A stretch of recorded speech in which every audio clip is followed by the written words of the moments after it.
Ya, selamat malam semuanya. Shalom. Ya, PA kita malam hari ini kita mau coba lihat kebenaran firman Tuhan dari Yoel 3 ya. Saya share dulu. Ya. Nih, Yoel 3 ayat 9 sampai 11 ya. Yoel 3 ayat 9 sampai 11. Ya, saya buat judulnya sesuai dengan kata-kata dalam ayat ini. Aku ini pahlawan. Ya, silahkan mungkin Pak Ipung boleh membacakannya untuk kita. Ya. Ya. Yoel pasal 3 ayat 9 sampai ayat yang ke-11.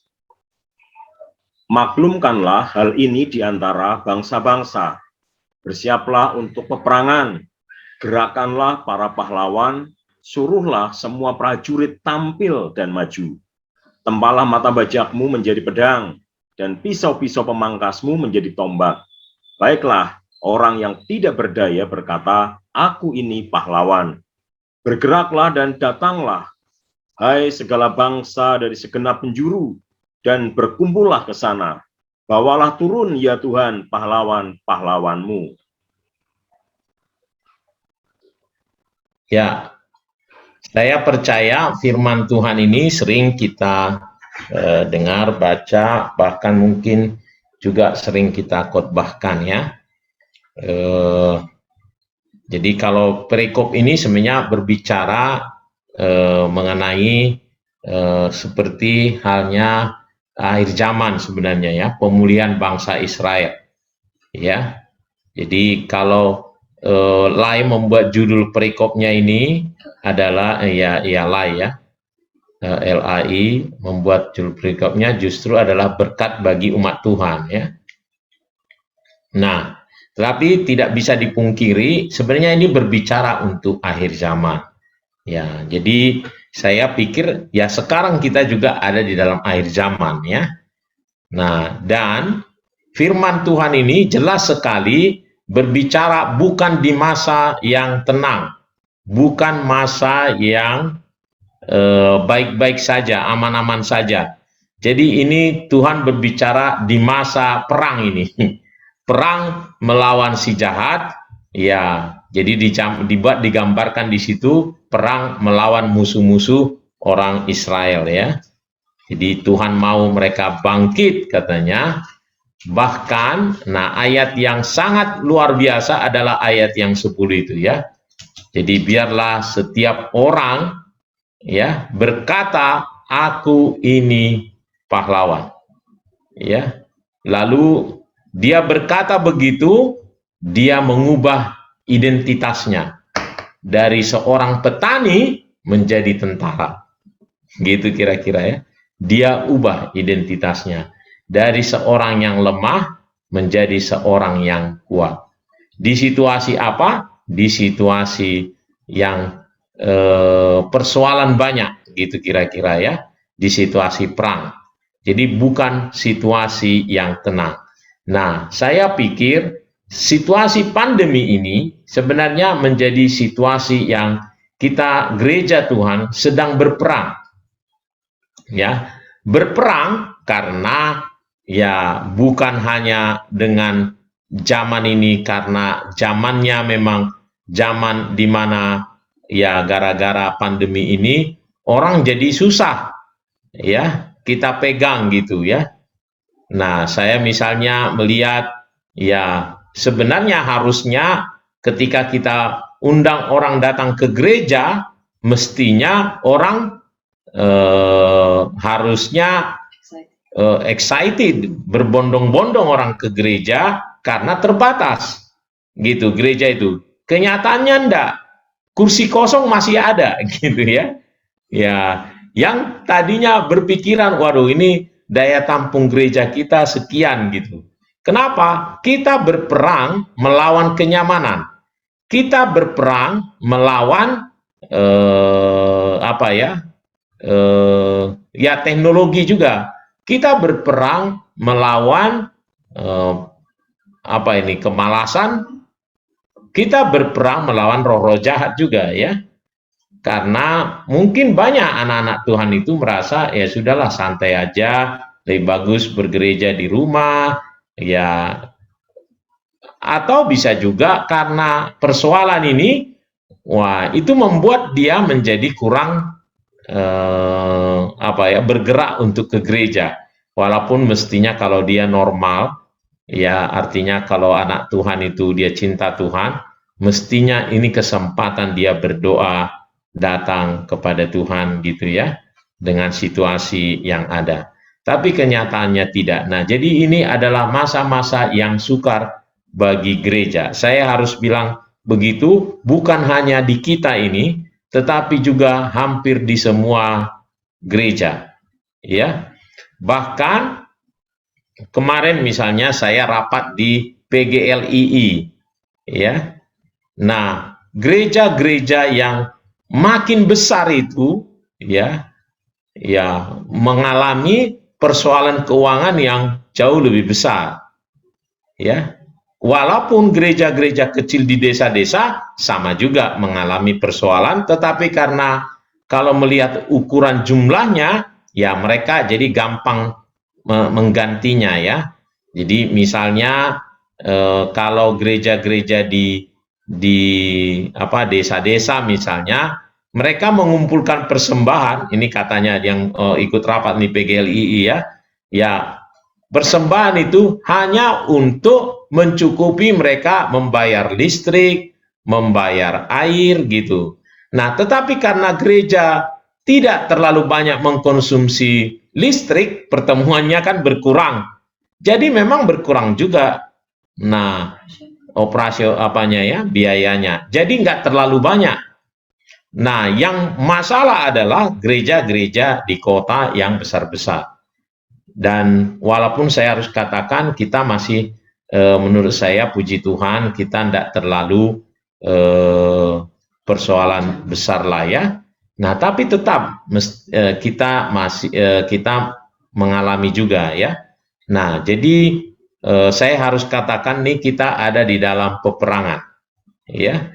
Dan yang menarik adalah Tuhan berkata, nah itu seperti Yoel 3 ayat mulai dari 9 ini, ya kita akan kembali lagi ke ayatnya, ya. Jadi dia katakan, ini firman Tuhan ya, maklumkanlah hal ini di antara bangsa-bangsa, bersiaplah untuk peperangan. Jadi Tuhan berkata kepada kita supaya kita ya ambil sikap untuk berperang, menggerakkan semua para pahlawan dan prajurit tampil dan maju ya. Nah, apa yang harus dilakukan? Nah, ini nih yang saya luar biasa menarik adalah yang saya buat merah ini. Tempalah mata bajakmu menjadi pedang dan pisau-pisau pemangkasmu menjadi tombak. Baiklah orang yang tidak berdaya berkata, aku ini pahlawan. Ya. Nah, jadi saat-saat seperti sekarang ini adalah saat-saat persoalan banyak, kesukaran banyak, kita ada di masa seperti peperangan. Ya, peperangan tentu memang sejak awal kalau di Efesus 6 dikatakan, sebab peperangan kita bukanlah melawan darah dan daging, tetapi melawan roh-roh penguasa-penguasa. Ya, sekarang banyak penguasa roh-roh ini, roh-roh yang karena memang di akhir zaman katanya tidak menghargai firman Tuhan, menganggap biasa begitu ya, kasih yang makin kurang kan gitu ya, akhir zaman begitu ya. Kesulitan akhir zaman adalah kasih akan saudara berkurang ya gitu ya, hidup untuk diri sendiri, mengutamakan dirinya sendiri. Nah itu adalah peperangan kita ya, terutama kita sebagai pemimpin gereja ya. Nah, tentu karena Tuhan tidak mau keadaan itu, nah Tuhan mau berperang, gitu ya. Dan Tuhan mengajak kita untuk menjadi pahlawan-pahlawannya. Nah itu nih ya. Sebenarnya ini pekerjaan Tuhan ya. Jadi ada pekerjaan Tuhan yang besar, yang luar biasa, supaya kita bisa memenangkan peperangan, supaya kita bisa membawa nama Tuhan, supaya kita bisa keluar dari kesulitan yang ada.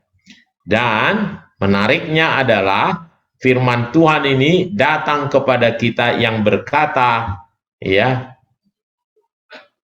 engkau adalah pahlawanku, gitu ya.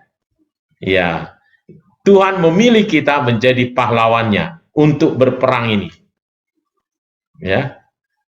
Karena firman ini ya datang kepada kita dan kita bisa mengimaninya bahwa kita adalah bisa jadi pahlawan di situasi yang sulit ini. Ya. Ya, mungkin kita sama berkata mungkin waduh, tapi apa yang bisa saya lakukan? Menariknya adalah tadi yang saya bold merah adalah biarlah katanya kita mengubah mata bajakmu menjadi pedang, pisau-pisau pemangkasmu menjadi tombak. Berarti ada perubahan identitas di sini. Tadinya petani menjadi tentara. Tadinya memegang alat-alat untuk bertani, lalu alat-alat itu dipakai untuk berperang. Jadi ada upgrade di sana.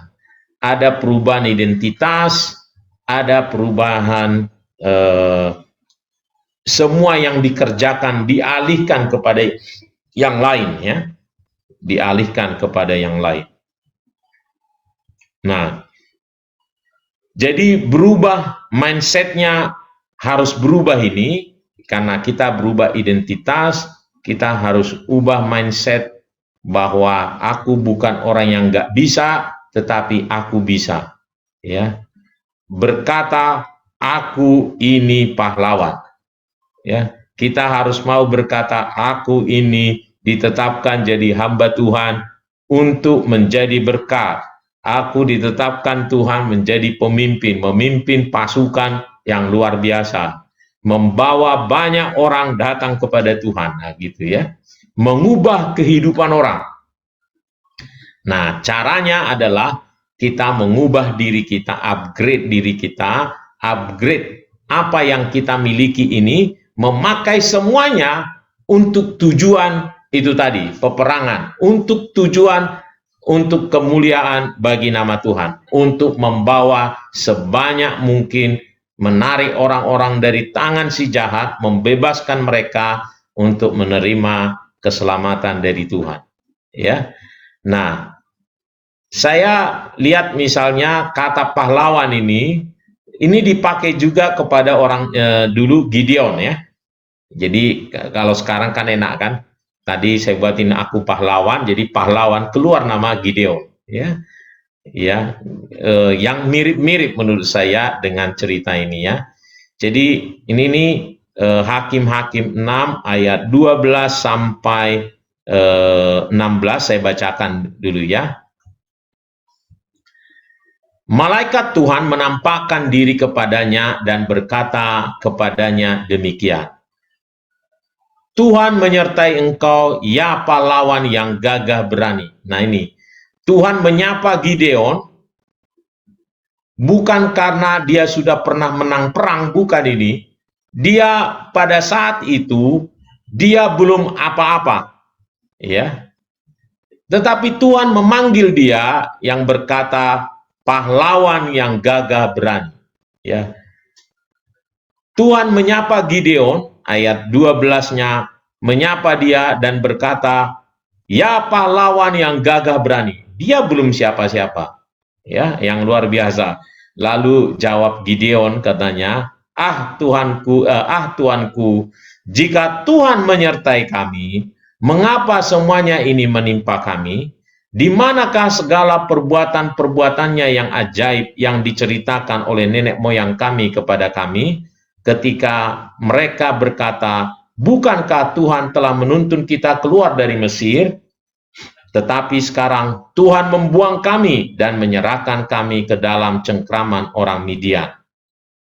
Lalu berpalinglah Tuhan kepadanya dan berfirman, pergilah dengan kekuatanmu ini dan selamatkanlah orang Israel dari cengkraman orang Midian.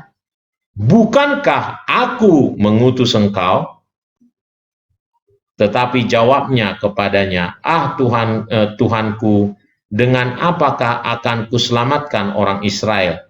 Ketahuilah, kaumku adalah yang paling kecil di antara suku Manasye, dan aku pun seorang yang paling muda di antara kaum keluargaku.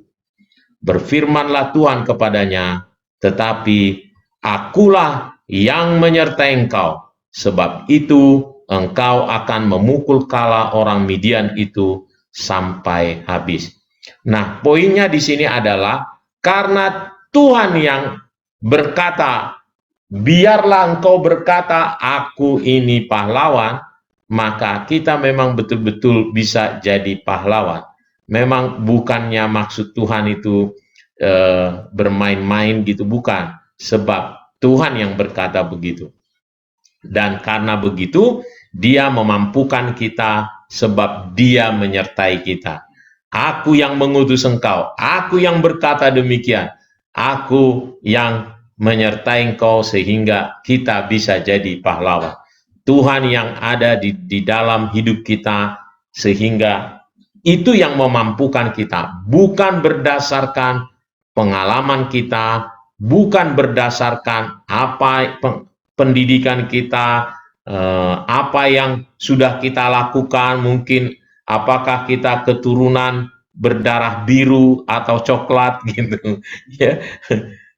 Bukan, tetapi semata-mata karena Allah ada di dalam kita ya. Kita sanggup, Dia yang memilih kita menjadi hambanya, itu artinya kita pasti bisa meraih kemenangan demi kemenangan ya. Jadi mari coba dulu lihat pelayanan kita, apa yang bisa kita doakan, apa yang mau jadi kita buat sesuatu untuk menanggapi firman Tuhan ini. Sebab saya percaya di situasi yang sangat sulit ini, ya justru saat-saat ini adalah saat di mana kita akan melihat ada kegerakan, ada sesuatu kebangkitan yang luar biasa, mukjizat Tuhan terjadi, ya. Jadi justru di saat-saat seperti sekarang ini, mukjizat Tuhan akan nyata. Nah, Dia menunggu kita berbuat sesuatu, kita tampil, kita berkata, aku ini hamba Tuhan, ditetapkan oleh Tuhan untuk membawa banyak orang datang kepada Tuhan. Ia pasti mencukupi semua yang kita perlukan, ya, bukan karena hebatnya kita, tetapi semata-mata karena tergantung pada kehebatan Allah kita. Ya, mungkin itu dulu yang bisa saya sampaikan. Ada? Cukup? Oke, cukup ya. Nah, yang saya mau adalah, saya mau akan coba catat gitu ya, kira-kira apa yang untuk menanggapi firman ini, apa yang ada dalam rencana-rencana, mungkin sudah pernah buat juga, boleh di setiap satelit kita ya, supaya kami juga ikut mendoakan gitu ya, supaya kemenangan-kemenangan boleh kita raih di setiap satelit-satelit yang ada ya. Saya percaya Tuhan mau, kemarin kita belajar mengenai gereja, 3 bahaya gereja. Kita mau betul-betul sebenarnya supaya jemaat Tuhan itu menjadi murid. Murid berarti juga adalah prajurit-prajurit, ya kan? Karena murid-murid, perintah kepada murid adalah memuridkan. Jadi mereka adalah prajurit-prajurit. Jadi apa nih rencana-rencana yang kita mau buat supaya kita melihat ya pekerjaan Tuhan yang dahsyat, yang luar biasa terjadi atas satelit-satelit kita ya. Jadi silahkan mungkin disampaikan apa yang mau terobosan-terobosan baru ya, jangan yang biasa-biasa, supaya kita nanti bisa doakan, bisa dukung gitu ya. Ya, bila perlu mungkin apakah apa yang bisa kita lakukan supaya kita melihat terobosan-terobosan dalam satelit kita ya. Karena yang Tuhan mau tadi, ingat ini, jadi tempalah mata bajakmu, ya. Jadi ini berbicara mengenai yang tadinya inilah yang kita punya, tetapi Tuhan mau itu kita ubah sedemikian rupa, ya menjadi alat perang kita, kan gitu ya. Jadi jemaat Tuhan, pekerja-pekerja Tuhan ini, mungkin keterbatasan mereka, ya selama ini mungkin mereka belum bisa menjadi alat yang bisa dipakai oleh Tuhan, tetapi kita bisa ubah mereka, ya kita bisa ubah, ya seperti ini tadi ayatnya, tempalah mata bajakmu menjadi pedang dan pisau-pisau pemangkasmu menjadi tombak, dan bahkan bisa berkata kepada mereka, jangan berkata aku tidak bisa, katakan aku ini pahlawan, gitu ya. Bukan hanya kita saja yang jadi pahlawan, mereka bisa juga jadi pahlawan. Baik, silahkan dimulai dari Pak Roni, boleh silahkan Pak Roni dan Bu Panca. Soalnya paling gelap di sini nih. Ya, Pak. Ini kelihatan orang misi langsung udah di hutan-hutan ini.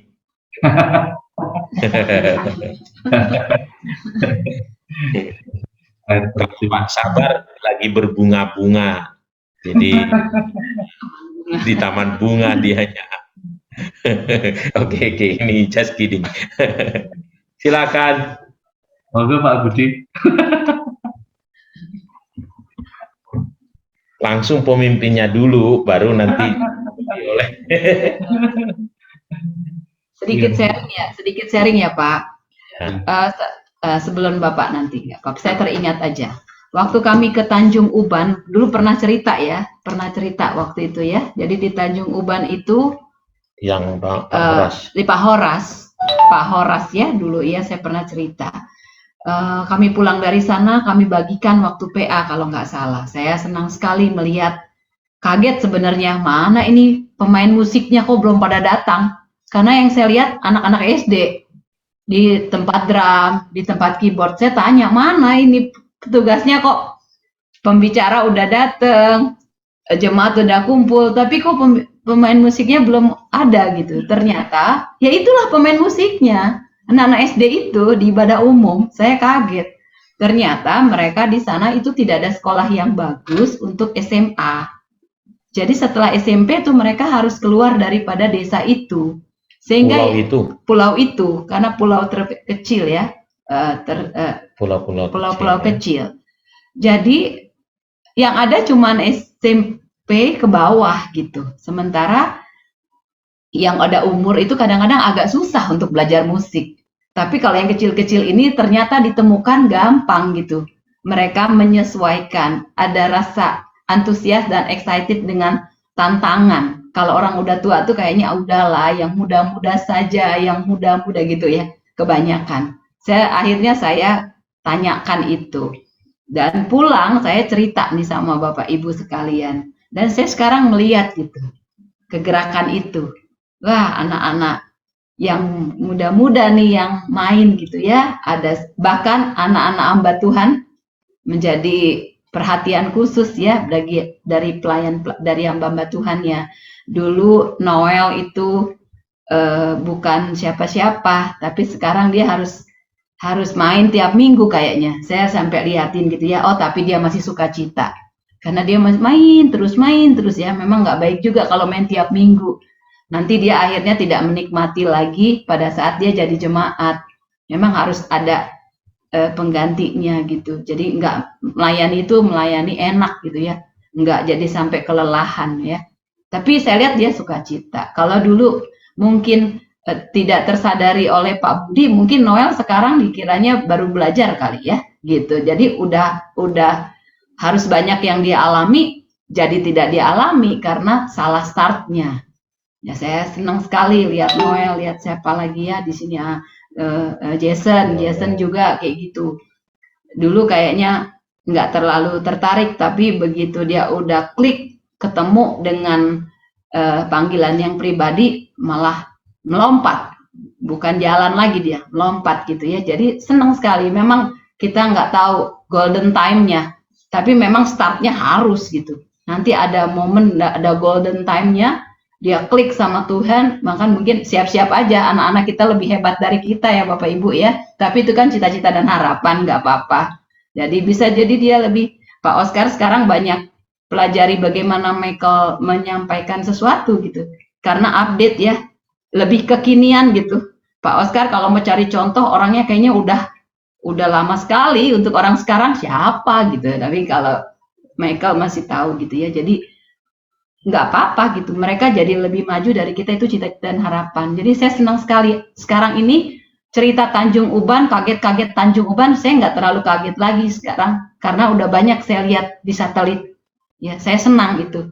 Dan jadi tadi firman Pak Oscar itu saya pikir wah, kita tangkap bagus sekali, kita tambah percaya diri gitu ya, udah dikerjakan. Tapi kalau percaya diri, nah sekarang kami mau mendoakan perjuangan Bapak Ibu gitu. Coba disampaikan apa nih yang ketemu nih. Tadinya nggak terlalu mengira, ternyata sekarang terberkati gitu dengan adanya mereka-mereka yang tadinya nggak kepikir jadi pahlawan aja enggak gitu. Tapi nah ini kita ingin mendukungin doa, saya dan Pak Oscar ingin, makanya ini kita ingin dengar supaya mungkin kita nggak turun langsung, tapi kita mau dengar supaya kita bisa bawa ke dalam doa syafaat kita, atau kita bisa lakukan sesuatu juga, ikut berjuang bersama. Bisa itu maksudnya Bapak Budi sama Pak Roni begitu ya. Bukan hanya anak-anak. Maksudnya apa semua yang di lah dalam pelayanan. Kalau tadi saya cuma contoh aja yang tidak pernah terpikirkan. Sekarang saya bisa lihat itu.